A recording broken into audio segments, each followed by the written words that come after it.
Chapter 8. Improving the Constitution. 2. CW Graphic Depictions of Violence. Slap! Cough! Sir Ulrich unknowingly screamed. The world felt like it was quickly swept away. His cheeks felt numb. Something popped out of his mouth. It flew away and scattered in the air. Only then could Sir Ulrich vaguely discern the identity of the flying objects in the air. Molar teeth? 3 white molar teeth were flying and spinning in place. Red blood and saliva were intertwined in between, drawing complex trajectories. Marvelous. It was a nauseous feeling, as if time had slowed along with a woozy sensation. In his 26 years of life, he had never seen teeth and drops of blood flying around like this. It was fascinating. On the other hand, he felt dizzy. His feet were losing strength. His back also gave out. Yet the ground kept drawing near. He didn't want to, but his head stuck on the ground. His lips were crushed because he was forced to kiss the ground. More blood oozed from his lips. Only then did Sir Ulrich's senses, which had been in slow motion, returned to normal. With his battered lips, pulled out molars, and a broken cheekbone on one side, he felt a heavy and sharp pain. Q. It hurts. It really hurts. It really hurts so much. What? Q. He wrapped his hands around one side of his face. The shock and pain had left him completely distracted. He struggled to figure out the situation. Did I bump into something? An accident or an attack? And who? He racked his confused brain desperately. However, his vehement concern was in vain. The answer was so simple. Then a shovel dropped down from above. What do you mean, what? Whack! Hook! The blunt side of the shovel fell vertically and struck his solar plexus. He couldn't breathe.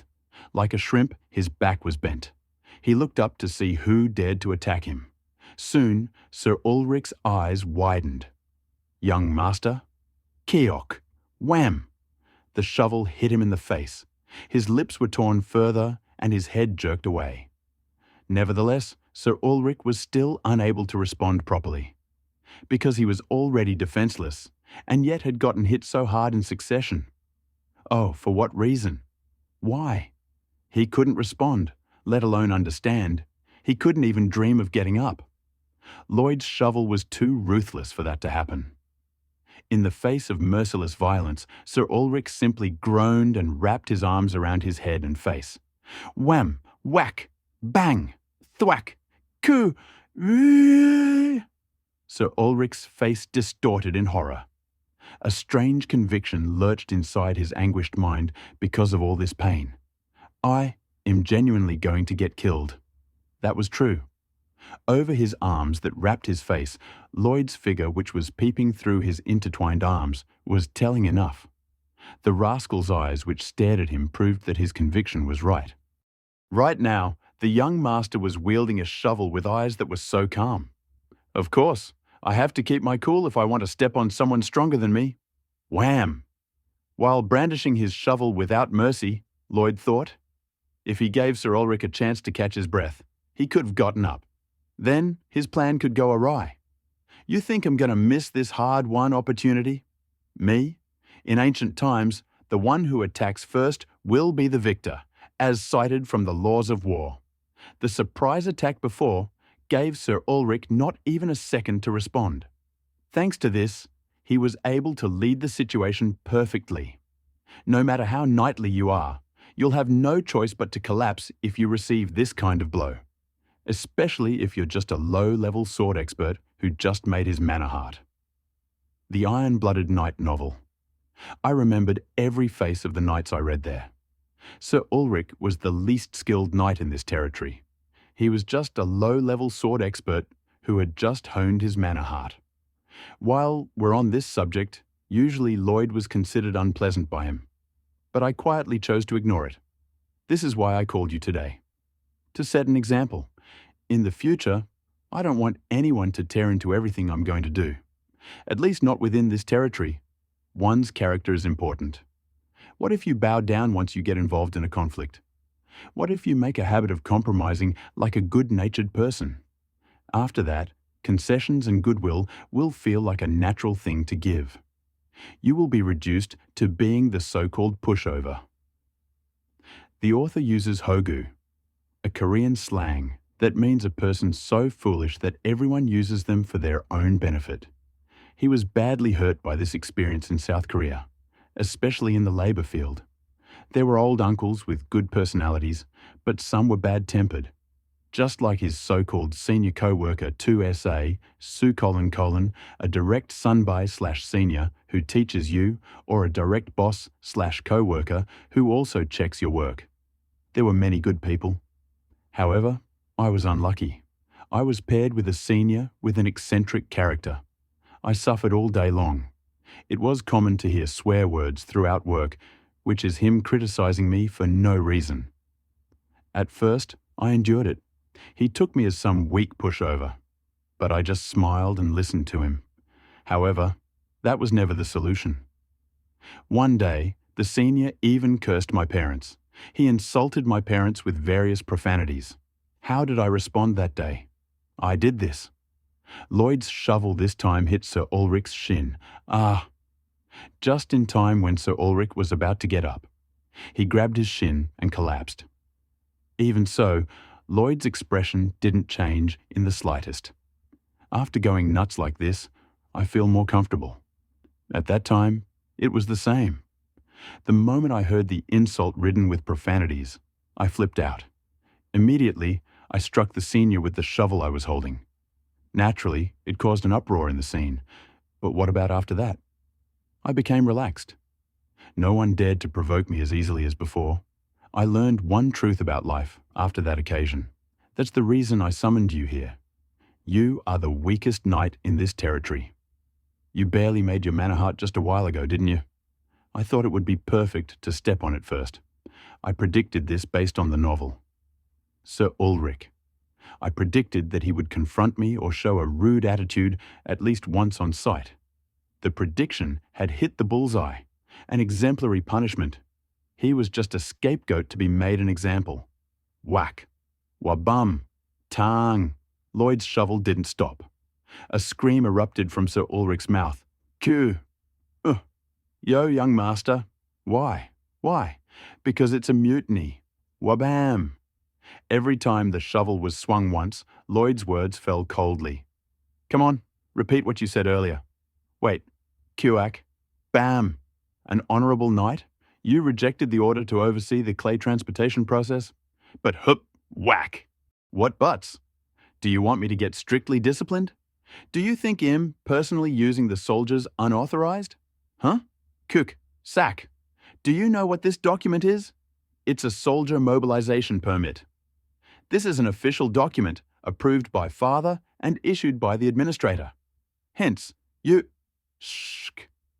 This means that you, the legitimate knight who swore allegiance to the Lord, dared to speak of honour and revolted against the Lord's reasonable order.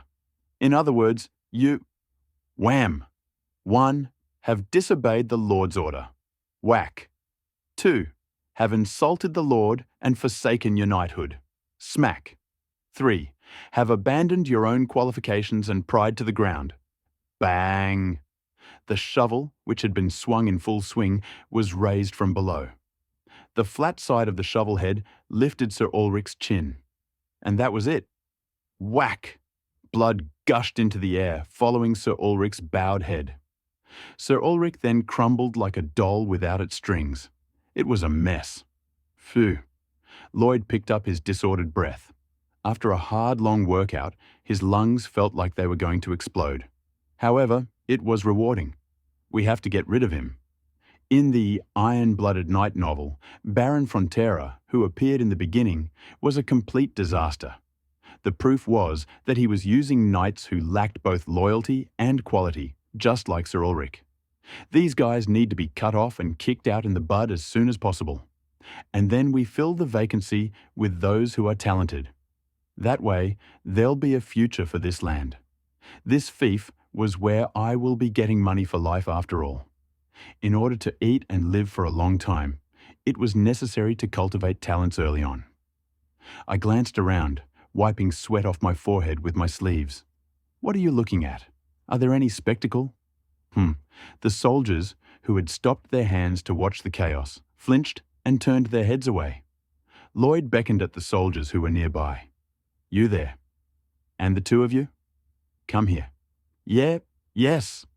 Like the wind, the soldiers came running. Lloyd pointed to Sir Ulrich with his chin. Get rid of him. Then go to the mansion and call Sir Bian. I understand. They had just witnessed the knight who opposed his order staked his life. The three soldiers moved in perfect unison as soon as he spoke his order. They surrounded and carried Sir Ulrich, whose face was swollen like a blobfish. In a haste, they returned to the mansion. Not long after that, I heard you've been looking for me, Lloyd Nym. A knight with a strong physique and impression arrived at the scene. It was Sir Bian, who had been called by the soldiers earlier. As soon as Lloyd saw Sir Bian, he laughed with satisfaction. He is better than I imagined when I was reading the novel. Sir Bian, one of the 5 knights of Frontera Baroni. He, along with Javier, didn't abandon the Lord until the end. In other words, his loyalty had been proven through the novel. You have to raise someone like this. According to the novel, his talent was ordinary, but still, trustworthiness comes first. Sir Bian is a man of honor and integrity. So, leaving the task to supervise the construction team on site to Sir Bian was Lloyd's final intention. Well, I designed this situation from the very beginning, summoning Sir Ulrich, who will be harmful in the future, grabbing his excuse on the site, setting an example out of him with punishment. After that, summoning Sir Bian, who was originally going to take over this spot. By doing so, he could get rid of the traitor, set the situation of the scene, and naturally gave Sir Bian, who would be cultivated by him in the future, a touch of warmth. Lloyd said to Sir Bian, "That's right, I was looking for you. I'd like to entrust the management of the site to you today. What do you think? I'll do whatever you ask me to do." Okay, there's nothing much actually. The soldiers will collect the clay here and move it to the construction site. Supervise them so they don't slack too much while working. And of course, give proper breaks in the middle. It would be problematic if they overdid it and collapsed. I understand. He didn't say any questions nor objections. I'm sure he already heard about what happened to Sir Ulrich. He didn't express anything even once. His figure became more reliable in my eyes. So, Lloyd left the clay excavation site to Sir Bian and stepped away. He then went to the Ondol Room's construction site. There, skilled workers such as carpenters, masons, mason, a person skilled in building with stones and bricks, plasterers, plasterer, a person whose job is applying plaster to the wall, ceiling, or other structures, and professional handymen recruited from the fief were waiting for him. Of course, there was no such thing as respect in the eyes of the skilled workers who were looking this way. Anxiety because of wondering why the scumbag called for them, and disgust because of not wanting to get entangled as deeply as possible. Their gaze were full of such emotions. However, Lloyd didn't care in the slightest about how the workers looked at him. He stood in front of them. Starting from now, I will tell all of you about the concepts and construction methods of the Ondol. Get a hold of yourselves and listen properly. Yes? The skilled workers tilted their heads. In their point of view, Lloyd was a rascal who was raised in very fine conditions all his life. They couldn't believe he himself was going to teach how to build a building on the spot. It was like comparing wrinkles in front of a pupa, like breathing in front of a dragon. Here, the author wanted to depict how the situation felt when Lloyd, who was supposed to not know anything about construction, is teaching how to build something to these experts in their respective construction fields. Naturally, it felt ridiculous. However, that only lasted for a moment. Let's start with this. Attention, everyone. Sk. Lloyd unfolded the Ondol Room's blueprint in front of them. The drawing of the blueprint was so elaborately designed, which had never been seen by these skilled craftsmen who built buildings in rural territories by relying on rough estimation. Lloyd's brilliant and professional explanations flowed endlessly like water. The skilled workers' eyes and expressions began to gradually change. Half a day had passed. Sir Bian obviously didn't betray his trust. Sir Bian's earnest supervision allowed the soldiers to carry the clay with minimum accidents. In the meantime, their bodies also became fitter because they had a lot of physical training. So far, Lloyd had been busy. He had been leading the skilled workers on site all day. He personally put an extension belt around his waist, sweated, laid the flat stones on the ground, and taught them how to build an ondol. Thanks to this process, we managed to complete the first day of construction safely. The sun was setting before I knew it. Now that Lloyd had a successful first day on the official construction, he looked around the site while it was being organized. Then, when they understood the basic principles, I could leave the technical work on site to the skilled workers, the miscellaneous work which requires labor to the soldiers, and the overall supervision to Sir Bian. In conclusion, I could concentrate on other things without having to stay on the site every day during the construction period. After all, this was the purpose of setting up a professional construction team. Business should be able to run on its own, being able to invest in other things while continuously making money from this. Now that the aim had been achieved, it was time to begin the next phase. The improvement of this territory's constitution is not over yet. Sir Ulrich was just the beginning. There were still thicker, rotten roots that needed to be cut out. It's about time for him to react.